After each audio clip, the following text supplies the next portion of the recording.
এশিয়ার power house জাপানের বিপক্ষে লড়াইটা দারুণ করলো সর্বকালের সেরা ফুটবল টিম ব্রাজিল। নকআউট পর্বের মহা গুরুত্বপূর্ণ ম্যাচে শুরু থেকেই ছিল টান টান উত্তেজনা, আক্রমণ ও পাল্টা আক্রমণে জমে ওঠে ম্যাচ। কার্লো আনচেলত্তি যেমন ক্ষণে ক্ষণে পরিকল্পনা বদলিয়েছেন, তেমনি জাপানও জান প্রাণ দিয়ে লড়াই করেছে। সেখান থেকে কেমন হলো ম্যাচের শেষ ফলাফল, তাই নিয়ে বিস্তারিত এই রিপোর্টে।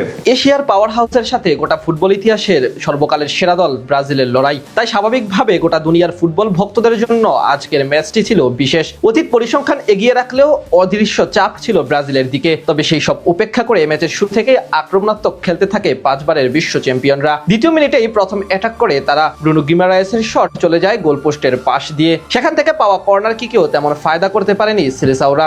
10 মিনিটে আরো একবার দারুণ সুযোগ তৈরি করেছিল তারা ডি বক্সের একটু বাহির থেকে, সেখানে গিমারায়েসের শট সতীর্থ পাকেতার গায়ে লেগে প্রতিহত হয়ে ফিরে আসে। এর 1 মিনিট পরেই ফ্রি কিক পায় জাপান, তবে সেখান থেকে তারাও তেমন সুবিধা করতে পারেননি। হাইড্রেশন ব্রেকের পর কর্নার কিক পেয়েছিল তারা, সেই সুযোগও কাজে লাগাতে পারেনি। তবে 29 মিনিটে আর ভুল করেনি কাইসু সানু, মাঝ মাঠ থেকে একাই বল নিয়ে ছুটেন তিনি। এরপর ব্রাজিলের নরবরের রক্ষণকে ফাঁকি দিয়ে দূরপাল্লার দুর্দান্ত এক শটে গোল করে জাপানকে এগিয়ে দেন এই ফুটবলার। 34তম মিনিটে ভিনিসিয়াস জুনিয়রের দুর্বল শট সহজেই রুখে দেন প্রতিপক্ষ গোলকিপার। মাঝের সময় বল দখলের লড়াইয়ে ব্রাজিল এগিয়ে থাকলেও বেশ কয়েকবার আক্রমণ তৈরি করে এশিয়ার দেশ জাপান। 36তম মিনিটে ডি বক্সের বাইরে থেকে ডেডলক ভাঙার চেষ্টা করেন লুকাস পাকেতা, তবে তার প্রচেষ্টাও সফল হয়নি। এদিন প্রথম থেকেই ব্রাজিলের ফুটবলারদের একাধিকবার দেখা গেছে ভুলভাল পাস খেলতে, যার খেসারত হিসেবে শেষ অবধি এক গোলে পিছিয়ে থেকে বিরতিতে যায় ভিনিসিয়াস জুনিয়ররা। ম্যাচের প্রাণ ফিরে আসে দ্বিতীয়ার্ধে। লুকাস পাকেতার পরিবর্তে মাঠে নেমে শুরুতে আক্রমণে ওঠেন এন্ড্রিক, যদিও সেই সুযোগে ব্যর্থ হন তিনি। 52তম মিনিটে মেথিউ কুনহার ক্রস থেকে হেড নেন ব্রুনো গিমারায়েস, তবে তার হেড ঝাঁপিয়ে পড়ে দুর্দান্ত এক সেভ দেন জাপানের গোলকিপার